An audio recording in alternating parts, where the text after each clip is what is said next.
C'est la deuxième édition des 10 anecdotes et cette fois on va parler d'une personne, ce bon vieux Carlo Ancelotti. Ah, on l'adore Carlo. Qui l'aime pas sérieusement? Même les supporters du Barça adorent Ancelotti, je suis sûr.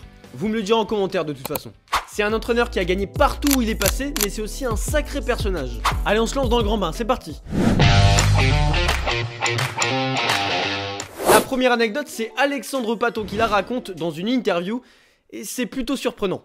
À Milan, notre très cher Carlo Ancelotti se rendait à l'entraînement en hélicoptère. Oui, en hélicoptère, vous avez bien entendu. Lui, les embouteillages en voiture, il veut rien savoir. À ce moment-là, il vivait à Parme, et Parme-Milan, c'est 1h30 en voiture. Oui, j'ai calculé, je suis allé voir sur Google Maps.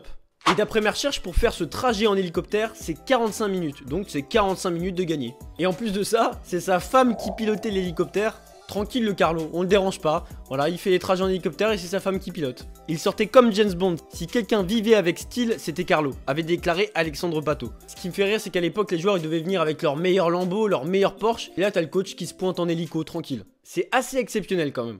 Fin de cette première anecdote. Et avant de continuer, vous avez dû faire gaffe à ce qui se passe derrière avec ce tableau en particulier, parce que oui, ils viennent de Frame the Game, un site avec de nombreux posters, avec 3 catégories distinctes, les joueurs de légende, les moments légendaires et les stars du moment. Alors vous avez sans doute reconnu certaines images mythiques du football, mais elles ont un petit truc en plus, c'est-à-dire qu'elles sont faites en affiches de films, et donc ça les rend beaucoup plus sympathiques, et c'est super pour décorer sa chambre. You Can Stop Ronaldo, cette mythique photo de R9 qui se fait couper la route par Maldini, et Cannavaro couper la route, je suis pas certain parce que R9 c'était une machine à cette époque là.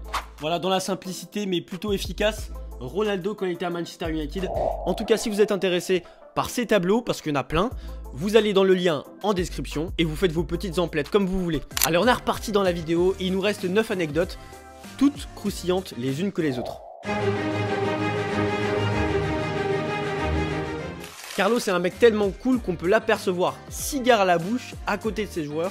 C'était lors de la célébration du titre de champion d'Espagne en 2022 et cette image est devenue mythique sur internet et prouve que le coach italien est sans filtre avec ses joueurs. Carlo, c'est ton entraîneur, mais c'est aussi un peu comme ton pote. On peut voir aussi Carlo Ancelotti fumer la chicha sur cette photo qui est devenue aussi légendaire. Il est accompagné de Ronaldo il Fenomeno que je vous ai montré en poster d'ailleurs et Kaka complètement stone. Je sais pas ce qu'il a pris, peut-être qu'il a pris autre chose que la chicha à ce moment-là, on sait pas.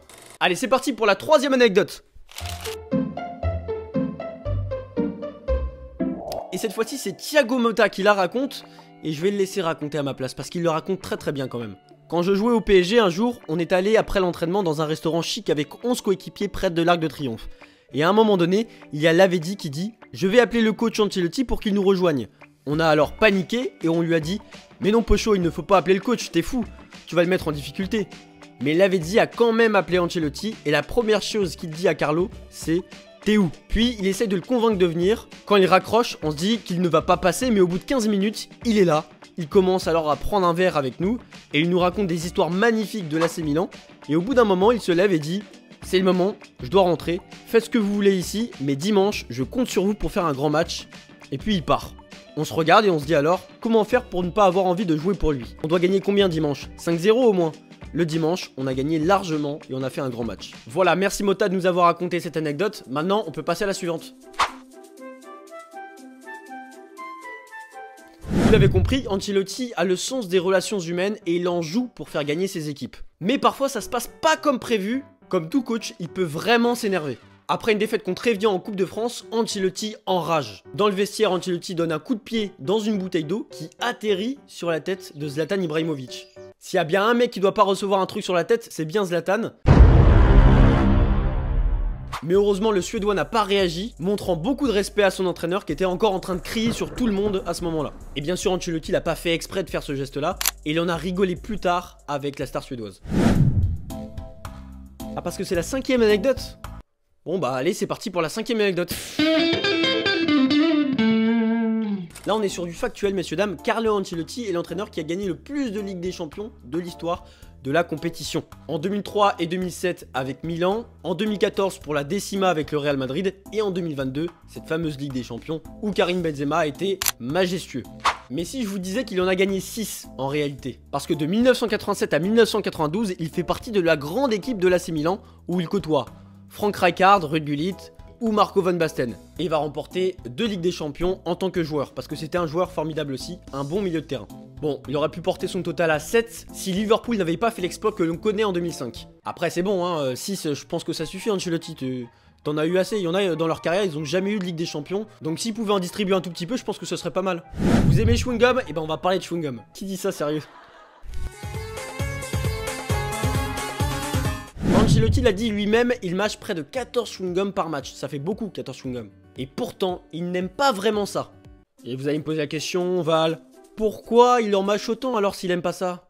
Tout simplement parce qu'en 2003, le comité de football européen a interdit la cigarette sur le banc de touche. Et un bon fumeur qu'il est, hein, comme je vous avais expliqué avec le cigare, mais aussi sur les nombreux bancs de touche qu'il a occupés, Ancelotti c'était un très bon fumeur. Et bah là, il a enfin choisi une alternative, le chewing-gum, pour faire évacuer son stress. Il y avait même un fan qui lui avait demandé un chewing-gum et il lui a donné un chewing-gum.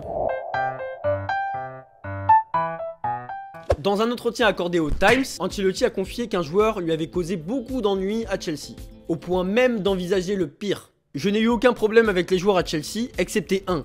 Il n'a pas montré de respect, j'ai essayé de le tuer, mais ce n'était pas possible. Le joueur est la propriété du club et parfois on ne peut pas faire ce qu'on veut. Mais une question se pose maintenant, qui est ce fameux joueur ? Et ben on ne sait pas vraiment, et le Times avait quand même fait un article pour identifier le suspect, et on évoque un joueur au passé mouvementé, avec un casier chargé. Faites entrer l'accusé. Et ben Nicolas Anelka remplit bien ce critère apparemment, parce qu'il est connu pour ses sauts d'humeur répétés avec ses entraîneurs respectifs, et le Times a aussi parlé de John Terry qui a connu de nombreux scandales, mais pour l'instant on connaît pas vraiment le joueur, peut-être qu'Ancelotti le dira un jour. Après avoir voulu se glisser dans la peau d'un tueur, Ancelotti a adopté un autre rôle, celui de médecin.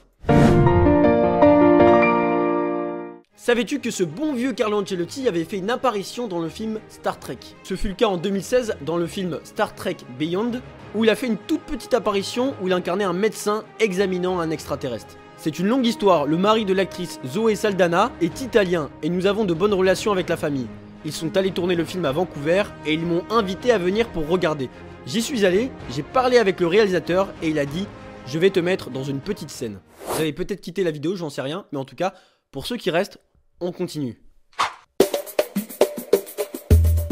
Ancelotti a entraîné Ronaldo il Fenomeno, qui est juste ici, à Milan, parce que oui, R9 a bien joué à l'AC Milan, après le Real Madrid, mais quand le Brésilien a débarqué à Milan, il pesait près de 100 kg. Et le coach raconte une discussion croustillante entre les deux hommes. Avant le match, je lui ai dit, tu dois perdre du poids. Il m'a répondu, qu'est-ce que tu veux que je fasse? Si tu veux que je cours, mets-moi sur le banc. Si c'est pour marquer, joue avec moi. J'ai joué avec lui, et il n'a pas couru, mais il a marqué 2 buts. Ancelotti décide qui doit être sur le terrain, mais apparemment ça dépend qui il a en face. 10e et dernière anecdote, c'est parti. Générique, Magneto. Pour Ancelotti, la cohésion du groupe, c'est super important. Et pour lui, c'est important de se restaurer en équipe entre 2 entraînements. Arrivé au PSG en 2011 pour muscler les ambitions du club, Ancelotti trouve qu'il y a un truc qui cloche au camp des loges. Il cherche un lieu de restauration pour s'assurer de la qualité diététique qui est proposée, mais découvre que le club n'en dispose pas du tout. La Juve, Milan, Chelsea, tous les clubs qu'il a entraînés, il y avait un endroit pour se restaurer, mais au PSG, avec toutes les ambitions qu'il y avait déjà à l'époque, il n'y en avait pas. Ancelotti, il était étonné que les joueurs arrivent à l'entraînement et repartent direct après. Ni une ni deux, Ancelotti prend les choses en main. Il décide de mettre en place un lieu de restauration pour que les joueurs s'y retrouvent, mangent et développent un esprit d'équipe. Ancelotti est réputé pour ne pas vraiment célébrer les buts de son équipe, même quand ils sont hyper importants, par exemple en Ligue des Champions. Bah lui, ce qui lui suffit pour célébrer ses buts, c'est juste un haussement de sourcil. Et bah y a rien qu'à changer pour lui, un but c'est un but, et puis voilà. C'est la fin de cette vidéo, merci de l'avoir suivi en tout cas. Deuxième édition de ces 10 anecdotes après celle de la CAN il y a 2 semaines. En tout cas, j'espère que cette vidéo vous a plu. N'hésitez pas à lâcher un like, puis donner votre avis sur la vidéo, sur quoi la prochaine édition devrait porter. Et surtout, abonnez-vous si c'est pas fait, parce qu'il y en a beaucoup qui regardent les vidéos qui n'ont pas le réflexe de s'abonner. Et j'espère que vous avez apprécié aussi le documentaire sur Cristiano Ronaldo qui est sorti la semaine dernière. En tout cas, je vous souhaite plein de bonnes choses comme d'habitude, et on se retrouve pour une prochaine vidéo. Ciao, ciao.